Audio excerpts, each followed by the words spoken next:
क्या सुभाष और मुरली ने वाकई में कविता का कत्ल कर दिया था, या फिर वो बेगुनाह थे और कड़ी पूछताछ के सामने उन्होंने घुटने टेक दिए थे? अगर मुरली और सुभाष ने कविता का कत्ल नहीं किया था तो फिर कातिल कौन था? अब तक इस केस में जितना भी सामने आया था उससे कहीं ज्यादा छुपा हुआ था। हमारे पति किसी की जान नहीं ले सकते साहब। साहब, उन्होंने हमें बताया कि वो लोग आपकी मार सहन नहीं कर पा रहे थे, इसलिए उन्होंने जुर्म कबूल कर लिया। साहब, उन्हें छोड़ दीजिए साहब, हम हाथ जोड़ते हैं साहब, उन्हें छोड़ दीजिए। हर मुजरिम के अंदर एक एक्टर छुपा रहता है। हमारे सामने काफी एक्टिंग कर ली उन्होंने। दाल नहीं गली, अभी तुम्हें बेवकूफ बना रहे हैं वो। ये है बयान उनका, साइन है उनके, देखो।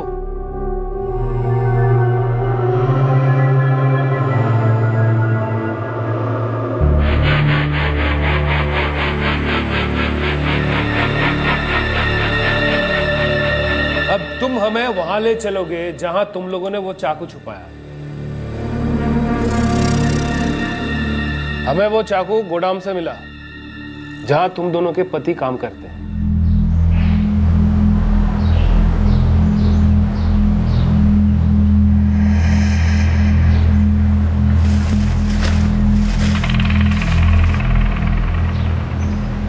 चाकू बरामद करने के बाद उन दोनों ने करोली नाका के पास हमें वो जगह दिखाई जहां झाड़ियों के बीच लाश को उन लोगों ने जलाया था।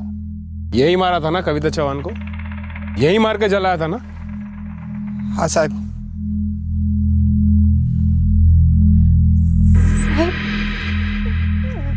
मेरे पति ने वाकई कविता की जान ली है। तुम्हारे पति मुरली सावंत ने कविता का कत्ल किया है और जानवी तुम्हारे पति सुहास ने इस कत्ल में मुरली सावंत का साथ दिया। कविता अपनी पार्वती मौसी के घर से लौट रही थी। इन्होंने उसे फोन करके बीच में बुलाया और मुरली सावंत ने उसे पैसा लौटाने का वादा भी किया था।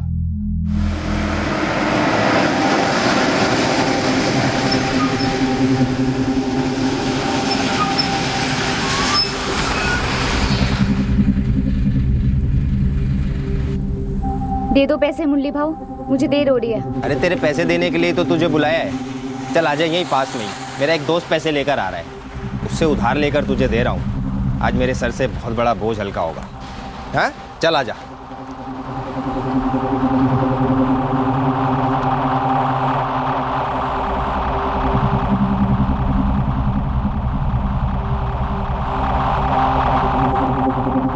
मुरली भाऊ, और कितना दूर है?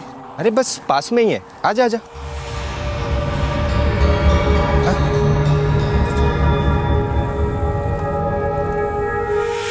आजा।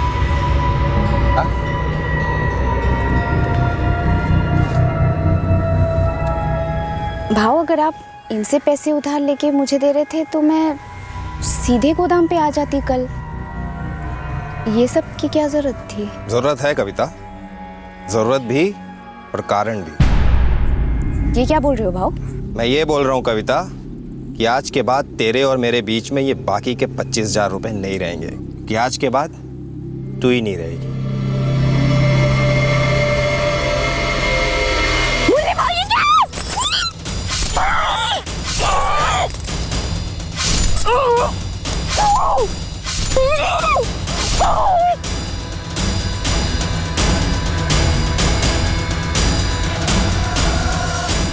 मैं करेक्शन लेके आता हूँ मुरली।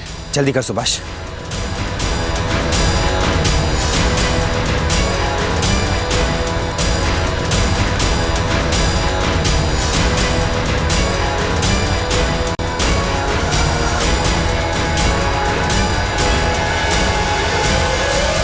अब साली लाश भी किसी को मिलेगी तो वो पहचानेगा नहीं।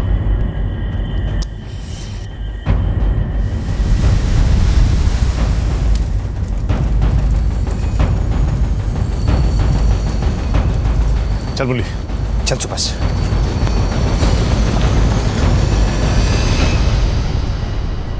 नहीं साहब, मेरे पति चाकू से किसी लड़के को नहीं मार सकते साहब, ऐसा नहीं हो सकता साहब। हाँ साहब, सुभाष ऐसा कर ही नहीं सकते, बिल्कुल नहीं कर सकते। तुम्हारा विश्वास, तुम्हारा यकीन, ये सब अब कोई मायने नहीं रखता। हम बहुत जल्दी चार्जशीट फाइल करने वाले हैं। तुम्हें जो कहना है अदालत में जाके कहना।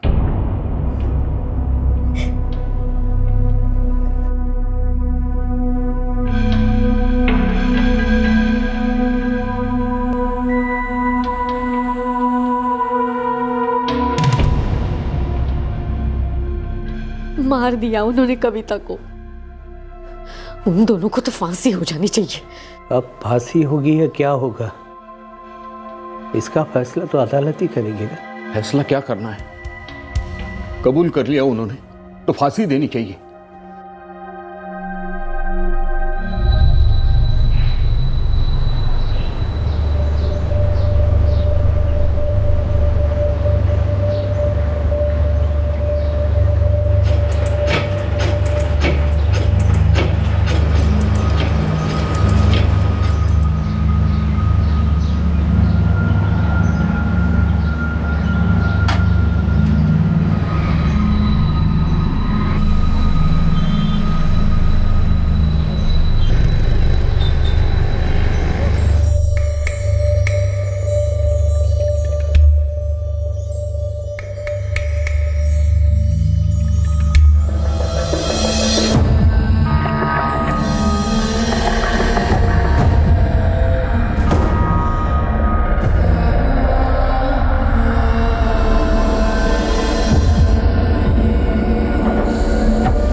लेकिन तुम अपना मजहब क्यों बदलोगी?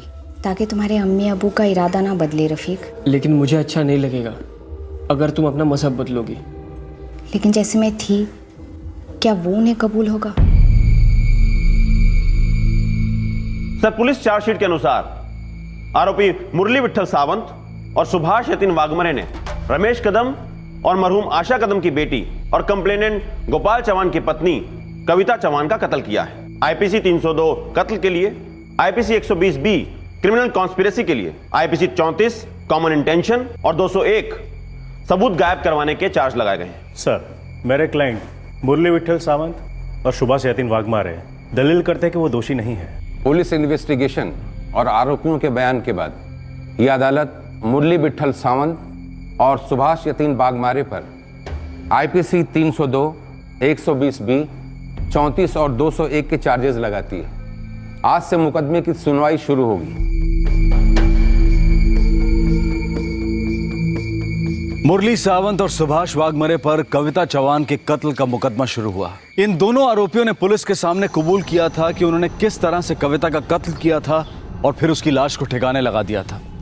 लेकिन कविता चौहान तो जिंदा थी और उसका रफीक नाम के आदमी के साथ निकाह होने जा रहा था। इस केस ने कई जिंदगियां तहस नहस कर दी।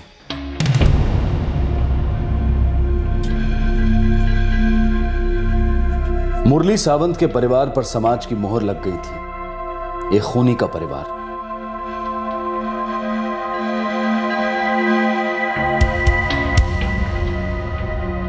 सुभाष वाघमरे के घर में भी वही हाल था।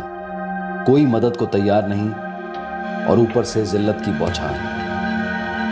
दूसरी ओर कविता के परिवार के लोग न्याय चाहते थे और वो चाहते थे कि कविता के हत्यारों को कड़ी से कड़ी सजा मिले।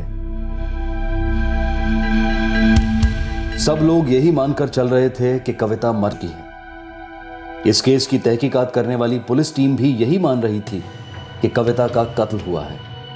सर, मुरली सावंत और सुभाष वाघमरे हमें उस गोडाउन पे ले गए जहां ये दोनों काम करते थे और जहां इन्होंने वो चाकू छुपाया था जो हमने बरामद किया है। फिर ये दोनों हमें करौली नाका के पास उस जगह ले गए जहां विक्टिम कविता चौहान का इन्होंने कत्ल किया और बाद में लाश को केरोसिन डालकर जला दिया था। ये आपको वहां ले गए थे या आप इन्हें वहां ले गए थे? क्योंकि लाश आपको वहीं मिली थी। ये दोनों हमें वहां ले गए थे। सर, मेरे क्लाइंट इस चार्ज को नकारते हैं कि वे पुलिस को क्राइम सीन पे ले गए थे, बल्कि उनका कहना है कि पुलिस उन्हें वहां ले गई थी। सर, जाहिर सी बात है डिफेंस अब ये कहेगी कि पुलिस ने ही वहां पे मर्डर वेपन को प्लांट किया है। नहीं सर, पुलिस ने वो चाकू प्लान नहीं किया था।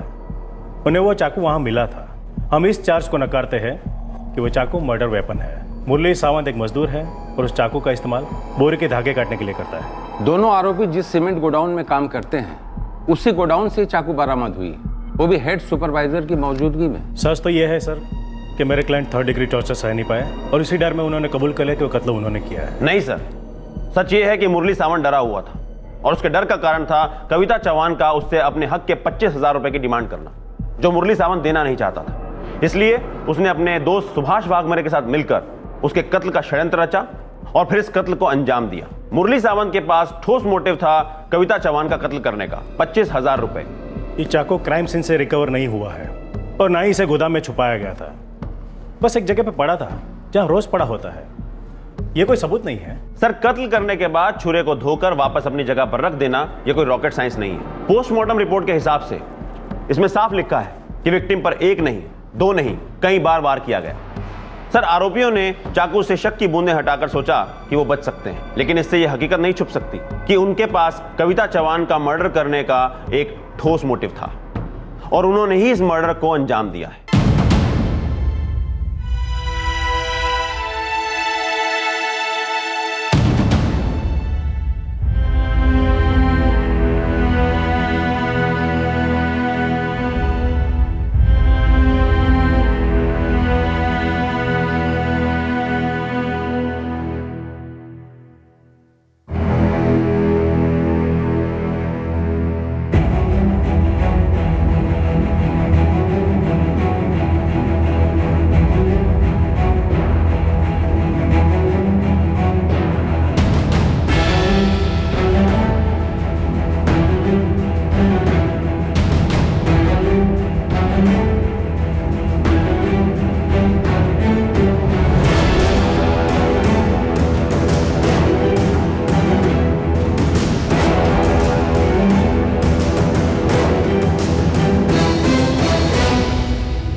बहुत लंबी चली ये लड़ाई।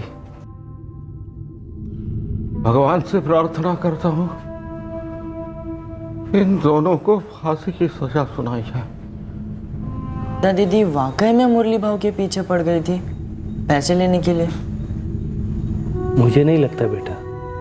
देख, तेरी आई नाराज थी मुरली पर क्योंकि वो बाकी के 25,000 नहीं लौटा रहा था, लेकिन उनके लिए मुरली कविता का खून कर देगा, ये बात तो किसी के भी समझ के बाहर है।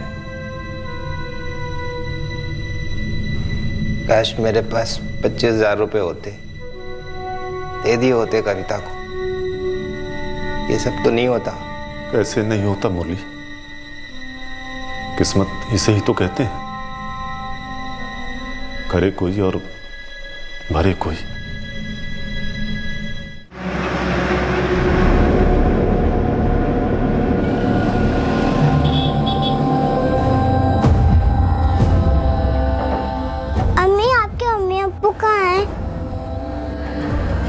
बेटा, अम्मी अल्लाह को प्यारी हो गई। और आपके अब्बू?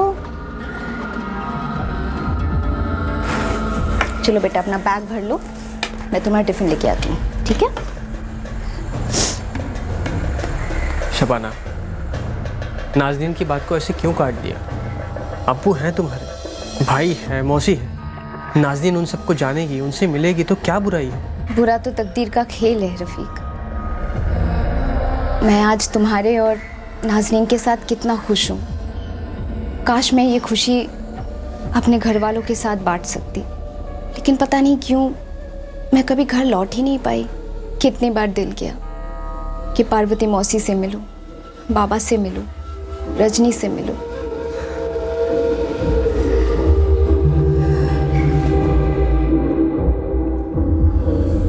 कविता चौहान अब शबाना शेख बन गई थी। उसकी 4 साल की बच्ची थी और वो अपने पति रफीक के साथ अपनी जिंदगी में खुश थी। दूसरी तरफ मुरली और सुभाष की जिंदगी उजड़ गई थी क्योंकि उन दोनों पर कविता चौहान के कत्ल का इल्जाम लगा था। आखिर पूरे 4 साल बाद अदालत ने अपना फैसला सुनाया।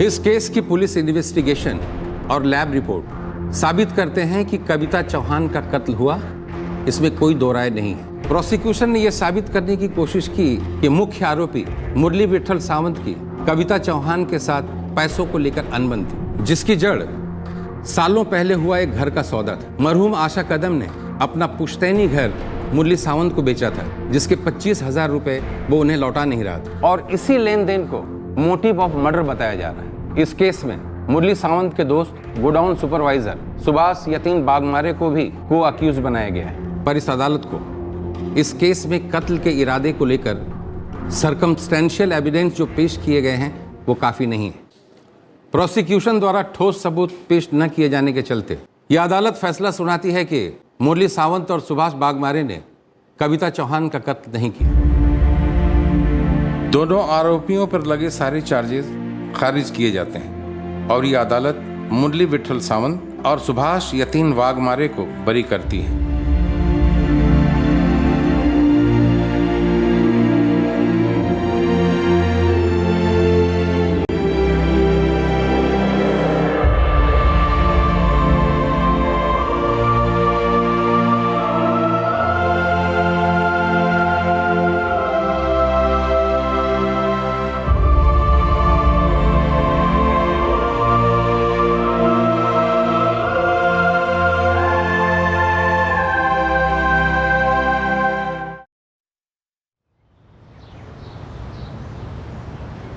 मुरली और सुभाष बरी तो हुए थे, पर बाइज्जत नहीं। उन पर जो खूनी होने की मोहर लग चुकी थी, वो स्याही मिटने की बजाय अब और रंग लाने लगी थी। ये दोनों कानून की नजरों में बरी हुए थे, पर लोगों की नजरों में नहीं। पहले पुलिस स्टेशन में इन दोनों ने चीख चीख कर बोला था कि वो निर्दोष हैं, फिर अदालत में दलीलें की थी, और अब समाज के सामने हाथ जोड़ रहे थे बस एक ही बात कहने के लिए कि उन्होंने कत्ल नहीं किया था, और उनका कबूलनामा डर के मारे किया गया था। पर इस बात को कोई भी मानने को तैयार नहीं था। वो दोनों जेल में सड़ेंगे। वसंतपुर, उत्तम नगर और करुणा नगर के लोग हमारी कविता को कभी नहीं भूलेंगे, हमेशा याद रखेंगे। बहुत बुरा किया उन दोनों ने हमारी कविता के साथ। कविता का पहला पति गोपाल चौहान भी अपनी जिंदगी में लौट गया।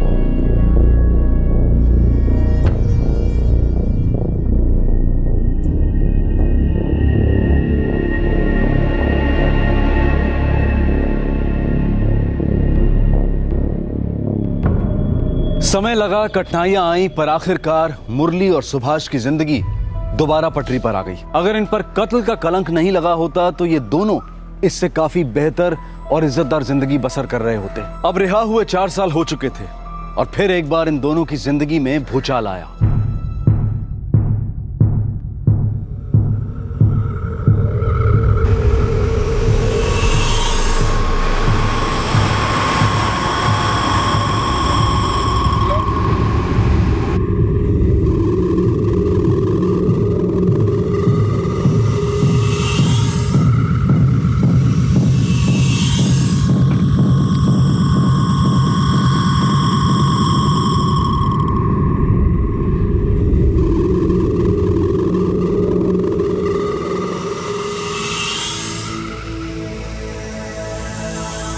क्या हुआ? चेहरे का रंग क्यों उतर गया?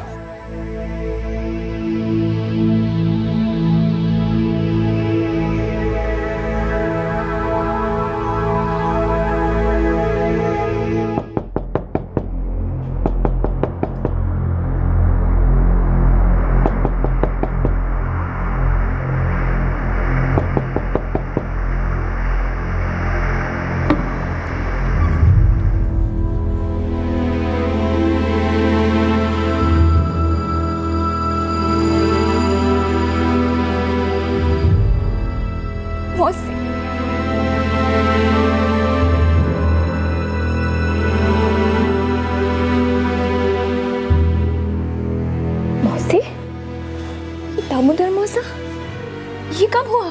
2 साल हो गए, लेकिन तू इतने साल।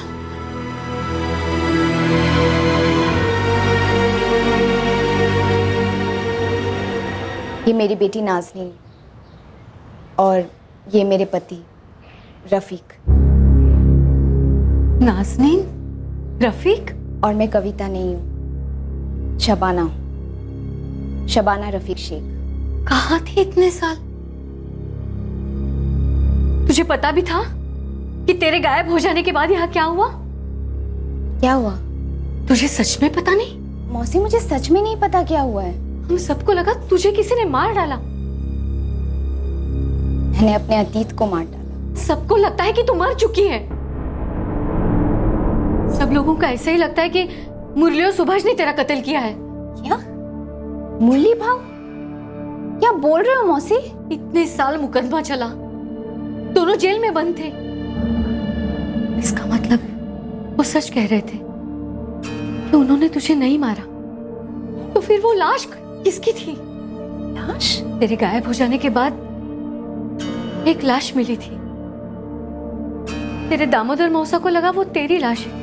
लाश पूरी तरह से जली हुई थी। पुलिस ने भी कहा कि ये तेरी ही लाश है। मुरली और सुभाष ने भी कबूल किया कि उन्होंने तुझे मार डाला, लेकिन फिर अदालत में कहा कि उन्होंने तुझे नहीं मारा। उन्होंने ऐसा कहा ताकि वो पुलिस की ज्यादा पिटाई से बच जाए। 2003 से लेकर 2007 तक 4 साल दोनों जेल में बंद रहे। हम सब तो चाहते थे कि उन्हें पर अब वो तो मासूम है। मौसी, कसम से बोल रही हूँ, मुझे इन सब के बारे में कुछ नहीं पता था। लेकिन तू गायब कैसे हुई? थी कहाँ इतने साल? 9 साल पहले याद है मैं आपसे मिलने आई थी। कैसे बोल सकती हो? आखिरी बार देखा था तुझे। उस दिन मैं घर से भागने के लिए निकली थी, गोपाल से दूर, हमेशा के लिए। मैंने पुणे में मेरी एक सहेली के साथ बात करके रखी थी। गलती हो गई मुझसे अपर्णा। मैंने जिंदगी में सबसे बड़ी गलती की। ये गलती ठीक भी तो की जा सकती है ना कविता? गोपाल के साथ कभी ठीक नहीं होगा। तू छोड़ दे उसे, सच्ची छोड़ दे उसे और चलिए मेरे पास। देख, मैं यहाँ हॉस्टल में रहती हूँ, काम करने वाले औरतों के हॉस्टल में, और मैं जिस फैक्ट्री में काम करती हूँ वहाँ पर हर आए दिन लोगों की जरूरत पड़ती है। तू चलिए, मैं तुझे काम पर लगवा दूंगी। ऐसे कैसे छोड़ दूँ अपर्णा? तुझे बांध कर रखने वाला एक ही रिश्ता था, वो है तेरी आय का, जो अब इस दुनिया में नहीं रही। और अगर तू अपने बाबा के पास वापस जाएगी तो गोपाल वहां आकर नाटक करेगा, ब्लैकमेल करेगा। देख मेरी बात मान, एक जोड़ी कपड़े में मेरे पास आ जा। जिस दिन मैं आपसे मिलने आई थी उसके बाद मैं घर नहीं गई, सीधे बस ली पूना के लिए। वो सफर पिंजरे से निकलकर आज़ादी का सफर था मौसी। मैं गोपाल से दूर जा रही थी। इससे खुशी की कोई बात नहीं थी मेरे लिए। जैसा अपर्णा ने कहा था वैसा हुआ। जिस दिन मैं पहुंची थी पूना, उसी दिन मुझे नौकरी मिल गई थी। मैं अपर्णा के साथ रही, पुणे की आदत होने लगी और फिर रफ़ीक से मुलाकात हुई। मुझे वो पसंद आया, उसे मैं पसंद आई और बस हमने शादी करने की सोची। मैं अच्छी जिंदगी जी रही थी। शादी के बाद ये नाज़नीन हुई, सब कुछ अच्छा जा रहा था। मुझे भनक तक नहीं थी कि पीछे से ये सब कुछ हो गया। ये क्या हो गया हम सब से? मुझे लगता है वो 2 लोग जिनको शबाना के कत्ल में अंदर कर दिया गया था, उनके साथ बड़ी नाइंसाफी हुई। 4 साल जेल में सड़ी, इतनी मार खाई, रोजगार छिन गए। सुना है बहुत बुरे हाल है उनके अभी। मौसी, जो हुआ गलत हुआ। मैं तो अपने आप को बचाने के लिए गोपाल से दूर भागी। जैसे ये सब कुछ हो जाएगा मुझे कैसे पता था? हाँ शबाना, लेकिन अगर गलत को सही करने की कोशिश भी नहीं करेंगे तो और भी बड़ी गलती होगी ना। मौसी, मैं जाकर मुरली भाव से मिलती हूँ। हम सब उन दोनों की जिंदगियां बर्बाद करने में भागीदार हैं। हमने क्या किया कविता?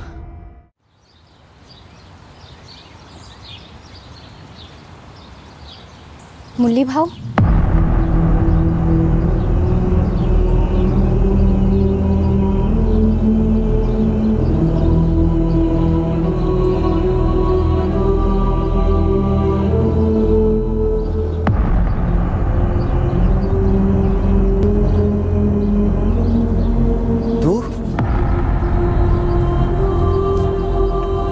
जिंदा है?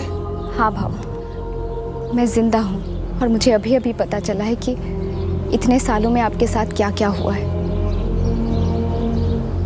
भाव, भाव, पार्वती मौसी ने मुझे सब कुछ बताया, लेकिन कसम से बोल रही हूँ भाव, मुझे मालूम नहीं था कि ये सब कुछ हो गया है। इतने साल बेकार ही खूनी बोलकर खून पिया, पहले पुलिस ने, लोगों ने। मुझे रत्ती भर की जानकारी होती तो मैं सीधे वापस आ जाती और सब सच बता देती, लेकिन अभी भी देर नहीं हुई है। क्या करेगी तू? गुजरा वक्त वापस तो नहीं आएगा, लेकिन सहे गए दर्द का मरहम हो सकता है, नाइंसाफी की भरपाई हो सकती है। अब जो भी हो, मैं यहाँ से कुछ न कुछ करके ही जाऊंगी।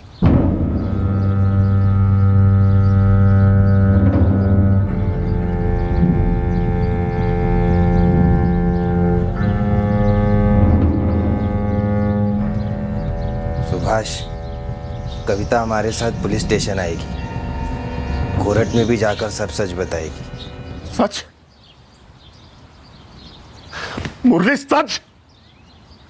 और तू भूल गया उस पुलिस स्टेशन में सच और झूठ का फर्क? एक डंडे का है मुरली। अरे उस डंडे ने क्या क्या नहीं किया हमारे साथ, याद है कि नहीं?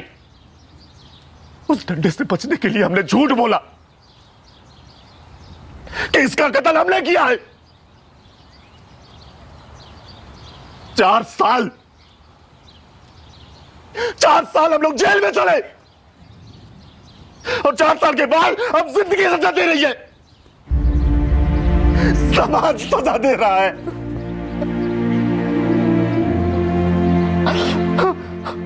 आके किसी से मिला नहीं सकते, बच्चे हमारे गर्दन झुकाकर जीते हैं।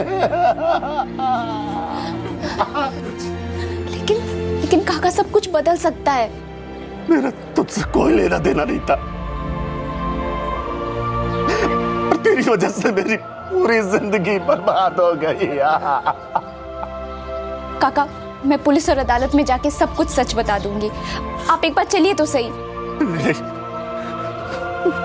मुझे कहीं नहीं जाना तुम्हारे साथ। सच तो यह है कि तुम मर चुकी हो, हमने ना सही तो किसी और ने मार डाला, लेकिन हम मरी हो चुके हैं। मैं कहीं नहीं जाऊंगा, ना पुलिस स्टेशन ना कोर्ट। काका, मेरी माफी मांगने से आपकी कोई सहायता नहीं होगी, लेकिन मैं बस इतना कहना चाहती हूँ कि मैं भी एक उम्र कैद से भाग रही थी, फांसी के फंदे जैसे घुटन से भाग रही थी, पति की पिटाई से भाग रही थी, लेकिन मुझे मालूम नहीं था कि मेरे भाग जाने के कारण तो मासूम जिंदगी तहस नहस हो जाएगी।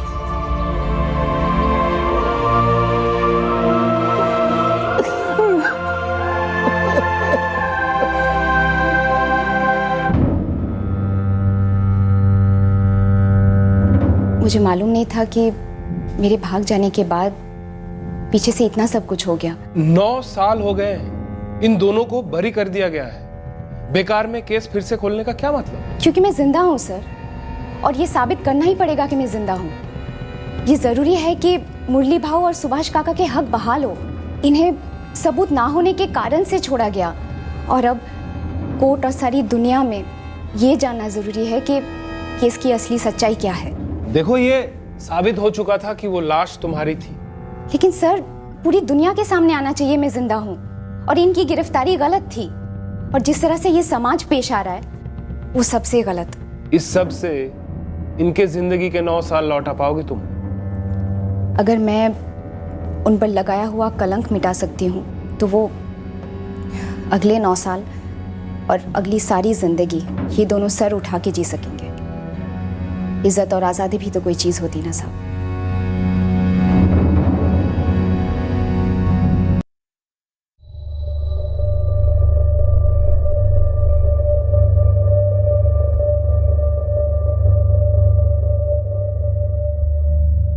कविता के लिए आसान नहीं था यह साबित करना कि वही वाकई में कविता चौहान है।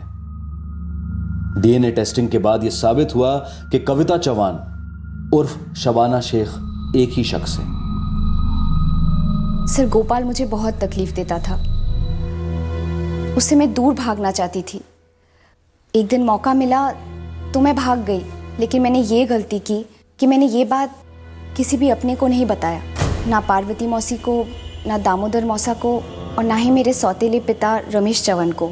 मेरे भाग जाने के कारण से जिन जिन लोगों को तकलीफ हुई है, मैं उनसे हाथ जोड़ के पैर पकड़ के माफ़ी मांगती हूँ और आपसे दलील करती हूँ सर कि मुरली भाऊ और सुभाष काका को न्याय दीजिए।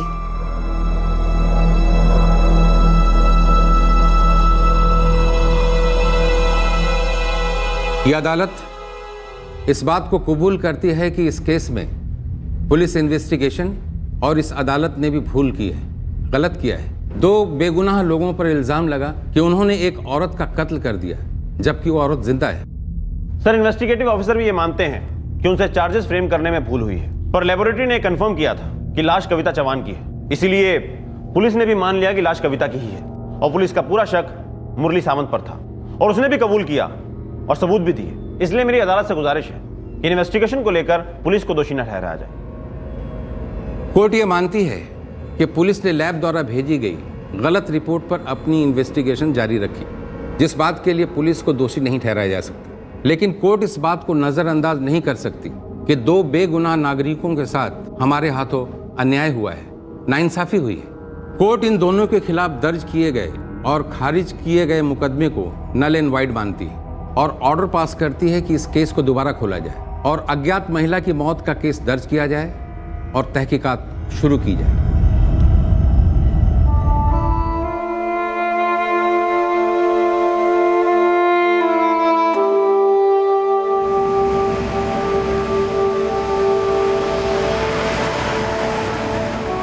कविता अपने पति रफीक और बेटी नाज़नीन के साथ अपनी जिंदगी में लौट गई। कविता की मौसी पार्वती भी अपनी जिंदगी बसर कर रही है। कविता का सौतेला पिता रमेश और भाई रजनी भी अपने अपने संघर्ष में लगे हुए हैं। मुरली सावंत अब थोड़ी चैन की सांस ले रहा है। कोर्ट के फैसले ने उसे न्याय की एक झलक दिखला दी है। सुभाष वाघमरे भी अब मानता है कि कविता ने पुलिस के सामने जाकर अच्छा काम किया। लौटने के बाद कविता गोपाल से कभी नहीं मिली और ना ही फोन पर कभी कोई बात हुई। गोपाल ने भी कोई पहल नहीं की, वो भी अपनी जिंदगी में बिजी हो गया है। 2 बेगुनाह जिन पर एक ऐसे जुर्म का आरोप लगा था जिससे उनका कोई वास्ता नहीं था, वो आज भी कोर्ट द्वारा प्रदान किए गए मुआवजे का इंतजार कर रहे हैं। उन्होंने उच्च न्यायालय के दरवाजे पर भी दस्तक दी है कि सालों से हो रही पीड़ा और जिल्लत का जो सामना उन्हें करना पड़ा है उसका भी ख्याल रखा जाए। कविता अब शायद ही कभी अपने गांव वापस आएगी। उसे इस बात का गिल्ट है कि उसके गांव से बिना बोले भागने की वजह से कई लोगों की जिंदगी तहस नहस हो गई। उसे इस बात का खेद है कि वो पहले क्यों नहीं लौटी, ताकि जो इतना बड़ा तमाशा हुआ शायद वो नहीं होता। और वो औरत कौन थी जिसका कत्ल हुआ था और जिसकी लाश को जलाया गया था और जो कत्ल के समय प्रेग्नेंट थी। हालांकि 9 साल पहले के इस केस को कोर्ट ने दोबारा खोलने के आदेश दिए हैं, लेकिन इस केस पर कुछ ज्यादा काम नहीं हो पाया है। जिंदगी में रिवाइंड बटन नहीं होता है। गुजरे हुए समय में हुई किसी घटना पर या अपने कर्मों पर अफसोस करने से वर्तमान के हालात सुधरने की बजाय और बिगड़ सकते हैं। हमें वर्तमान में जीना है और वर्तमान के अभी इस पल में दुरुस्त काम करने से हम अतीत के दर्द और भविष्य के डर दोनों को मिटा सकते हैं। काश ऐसा या वैसा होता तो ये सोचते और दोहराते रहने से कई सरल सवालों के जवाब भी मुश्किल बन जाते हैं। पर क्या हम पीछे मुड़कर देखना बंद कर सकते हैं? क्या हम जिंदगी के उस रिवाइंड बटन को तलाशना बंद कर सकते हैं? आपसे फिर मुलाकात होगी अगले एपिसोड में एक और चौंका देने वाले केस के साथ। तब तक अपना ख्याल रखें, सुरक्षित रहें, स्वस्थ रहें और देखते रहें क्राइम पेट्रोल सतर्क। 1.25 को सीख पूरे देश को। जय Hind. For more updates, subscribe to our channel, click the show links and enjoy watching the videos.